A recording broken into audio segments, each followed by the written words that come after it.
साथियों, आज की ये घटना पुणे से है, जहां पर एक बेहद ज्यादा घबराया हुआ व्यक्ति पुलिस थाने में रिपोर्ट दर्ज करवाता है कि उसकी पत्नी अचानक गायब हो गई है। और रिपोर्ट दर्ज करवाने के बाद वो आए दिन पुलिस थाने के चक्कर काटता रहता है, सिर्फ ये पता करने के लिए कि उसकी पत्नी का कुछ पता चला या नहीं। लेकिन इसके बाद जब पुलिस इस पूरे मामले की तहकीकात करती है और जब इस मामले का खुलासा होता है, तो यकीन मानिए कोई सोच भी नहीं सकता कि कोई व्यक्ति इतनी ज्यादा प्लानिंग करके किसी घटना को अंजाम दे सकता है। मीडिया खबरों के अनुसार आज की ये पूरी घटना शुरू होती है महाराष्ट्र के पुणे से। पुणे का एक इलाका है जिसे सिवाने के नाम से जाना जाता है। अब हुआ ये कि इस इलाके में रहने वाले समीर जाधव अपनी पत्नी अंजलि, 2 बच्चे और अपनी मां के साथ रहते थे। समीर ऑटोमोबाइल का डिप्लोमा करने के बाद एक गैरेज चलाते थे। वहीं उनकी पत्नी अंजलि एक प्राइवेट स्कूल में टीचर थी। देखा जाए तो इनका एक बहुत अच्छा हंसता खेलता परिवार था। लेकिन फिर 28 अक्टूबर को समीर बेहद ज्यादा घबराई हुई हालत में वारजे पुलिस थाने पहुंचते हैं और रिपोर्ट दर्ज करवाते हैं कि 26 अक्टूबर को उनकी पत्नी अंजलि करीब 2:15 बजे घर से ये कहकर निकली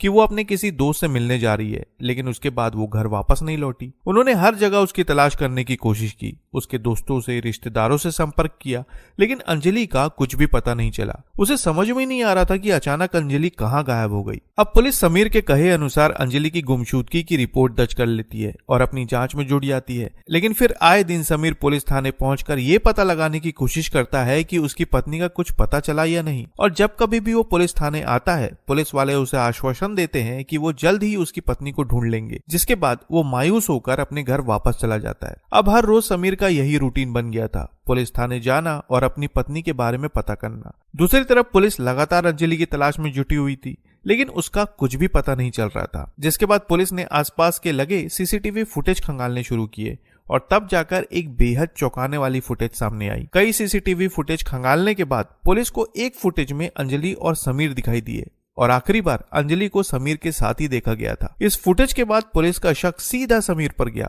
लेकिन सवाल यह था कि जिस व्यक्ति ने खुद ही अपनी पत्नी की गुमशुदगी की रिपोर्ट दर्ज करवाई है और वो हर रोज थाने में आकर रोता है, गिड़गिड़ाता है ताकि जल्द से जल्द उसकी पत्नी का पता चल जाए, आखिर वो अपनी पत्नी को गायब कैसे कर सकता है। लेकिन सीसीटीवी फुटेज तो यही कह रहे थे कि आखिरी बार अंजलि समीर के साथ ही थी। जिसके बाद शक के आधार पर पुलिस समीर को हिरासत में लेती है और उससे पूछताछ शुरू करती है। सबूत के तौर पर उसके सामने सीसीटीवी फुटेज रखे जाते हैं और फिर कई राउंड समीर से पूछताछ शुरू होती है। लेकिन जब कभी भी समीर से सवाल जवाब किए जाते हैं, तब वो हर बार उल्टे पुल्टे जवाब देता है और यहीं से पुलिस का शक गहराता है। जिसके बाद उन्होंने समीर के साथ सख्ती बरतनी शुरू कर दी और जब सख्ती से पूछताछ शुरू हुई, तब उसने खुद के द्वारा लिखी गई एक ऐसी स्क्रिप्ट सामने रखी जो बेहद ज्यादा डरावनी थी। मीडिया खबरों की माने तो ये बात सामने आई कि समीर का अफेयर एक दूसरी महिला के साथ चल रहा था और वो उससे शादी करना चाहता था। लेकिन अपनी पत्नी अंजलि के रहते वो ऐसा कर नहीं सकता था, इसलिए उसने अंजलि को हमेशा के लिए रास्ते से हटाने का प्लान बनाना शुरू कर दिया। और यकीन मानिए उसका ये प्लान किसी आम क्राइम स्टोरी की तरह बिल्कुल भी नहीं था। इस प्लान को अंजाम देने के लिए उसने 3 से 4 बार अजय देवगन की मूवी दृश्यम देखी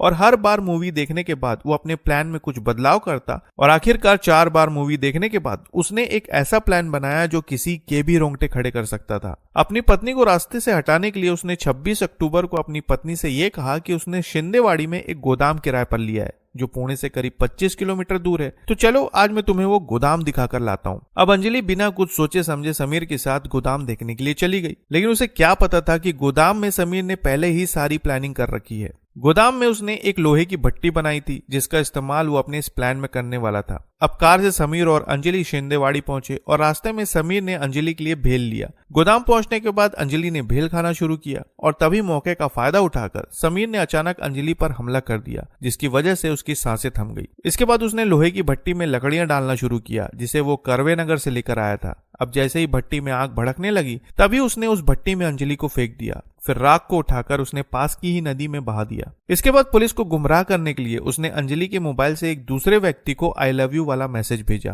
ताकि पुलिस को ऐसा लगे कि उसकी पत्नी का किसी और के साथ अफेयर चल रहा है और वो इसी अफेयर के चलते घर से लापता हो गई है। अब 4 बार दृश्यम मूवी देखने और इतनी सारी प्लानिंग करने के बाद समीर को शायद यही लग रहा था कि वो कभी पकड़ा नहीं जाएगा, लेकिन वो एक बात भूल गया कि कानून के हाथ बहुत लंबे होते हैं। देखा जाए तो महाराष्ट्र पुलिस की सूझबूझ और इन्वेस्टिगेशन के तरीके ने आखिरकार इस पूरे मामले का खुलासा कर दिया। तो साथियों, ये था महाराष्ट्र के पुणे का वो मामला जिसके खुलासे ने हर किसी को चौंका कर रख दिया। आप इस पूरे मामले पर क्या कहना चाहेंगे कमेंट बॉक्स में जरूर बताएं और नई खबरों के लिए चैनल को सब्सक्राइब करना ना भूलें। तो फिर मिलते हैं बिल्कुल एक नई खबर के साथ, तब तक के लिए आपका बहुत बहुत धन्यवाद।